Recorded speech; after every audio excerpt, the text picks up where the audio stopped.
দর্শক, নিরীহ ফিলিস্তিনিদের ওপর ইসরায়েলি আগ্রাসন এবং হত্যাযজ্ঞের প্রতিবাদে বেসরকারি বিশ্ববিদ্যালয় ব্র্যাকের শিক্ষার্থীরা ক্যাম্পাসের সামনে বিক্ষোভ করছেন। সেখানে আছেন আমাদের সহকর্মী সাব্বির আহমেদ। এই মুহূর্তে যুক্ত হচ্ছি তার সঙ্গে। সাব্বির, ব্র্যাকের সামনে আপনি আছেন, সেখানে কি অবস্থা দেখতে পাচ্ছেন এই মুহূর্তে? আপনি জানেন যে ফিলিস্তিনের নিরীহ মানুষদের উপরে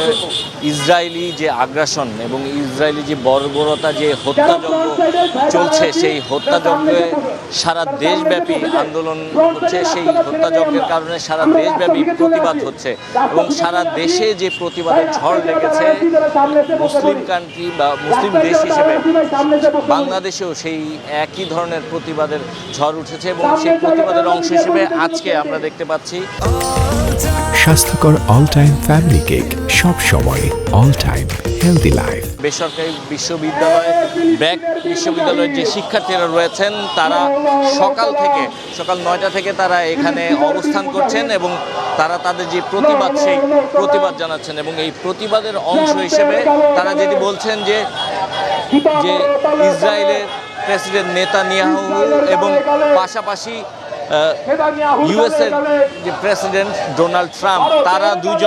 দুজনের দোসর এবং তাদের নেতৃত্বেই মূলত এই হত্যাযজ্ঞ চলছে এবং এই হত্যাযজ্ঞে নিরীহ মানুষদেরকে নির্বিচারে হত্যা করা হচ্ছে। জাতিসংঘ যেখানে এই হত্যাযজ্ঞের তীব্র নিন্দা জানাচ্ছে এবং জাতিসংঘ যেখানে এই ধরনের হত্যাযজ্ঞ বন্ধে তাদেরকে আহ্বান জানাচ্ছে, সারা বিশ্ব যেখানে এই ধরনের হত্যাযজ্ঞ বন্ধে তাদেরকে আহ্বান জানাচ্ছে, সেখানে তারা এই ধরনের হত্যাযজ্ঞ চালিয়ে যাচ্ছে এবং নির্বিচারে মানুষ হত্যা করছে এবং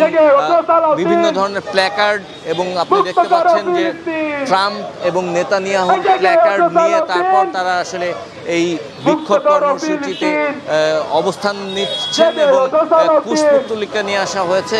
তাদের পুষ্পতলিকা দাহ করা হবে। এবং আমি যদি একটু দেখাই যে নির্বিচারে যে শিশুদেরকেও হত্যা করা হচ্ছে, তার একটি প্রতীকী হিসেবে একজন শিশুর হাতে বেশ কিছু শিশুর প্রতীকী লাশ, মরদেহ বানানো হয়েছে এবং যেই মরদেহগুলোর উপরে রক্তের দাগ দিয়ে দেওয়া হয়েছে, অর্থাৎ ফিলিস্তিনে যে শিশুদেরকে যে হত্যাযজ্ঞ চালানো হচ্ছে নির্বিচারে, তারই অংশ হিসেবে, তারই প্রতীকী ছবি হিসেবে আসলে এই চিত্রটি বা এই প্রতীকী ছবি এখানে তুলে ধরা হয়েছে। আমরা দেখতে পাচ্ছি যে এখানে শিক্ষার্থীরা অবস্থান নিয়েছেন এবং শিক্ষার্থীরা অবস্থান নিয়ে তাদের যে প্রতিবাদ, সেই প্রতিবাদে তারা অংশ নিচ্ছেন এবং তারা